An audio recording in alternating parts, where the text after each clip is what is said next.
I recently told one of my clients to go and get a job at Starbucks.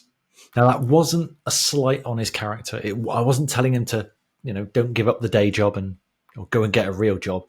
No, my advice to him was based on a good idea. At least I thought so.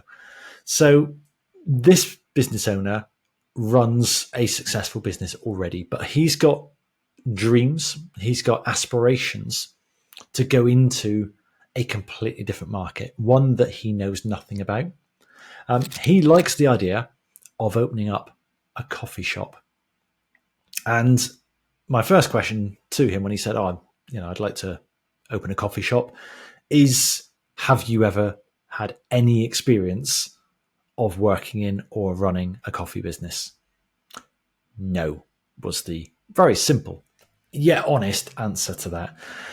So I said to him, well, if I were you, I would at least be taking a part-time job in Starbucks.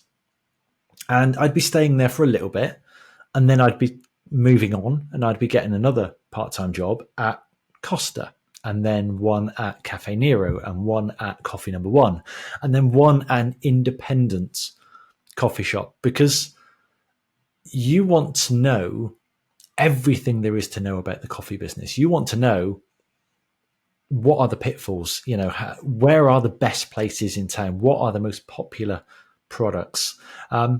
What staffing issues do you have? Who are the best customers? Who are the worst customers?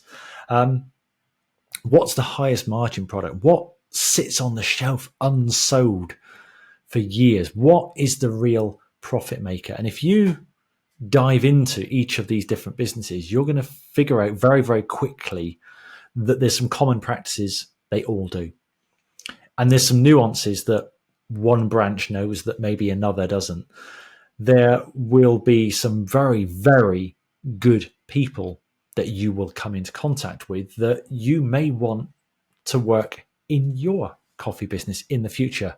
And rather than you putting up a ton of money and just trying stuff and making mistakes, and some of it will work and some of it won't, you can be paid to make those mistakes elsewhere. You can be paid, in fact, by the people who've already made the mistakes, know that doing X doesn't work, and will tell you, oh, we do it this way because this works better.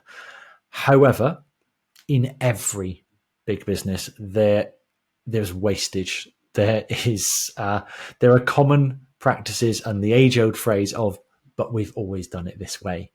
And that is where you can ignore that. You can say, oh my God, why? And the staff will tell you, they will say to you, I've no idea why we do this. This is such a waste of time and money for everybody.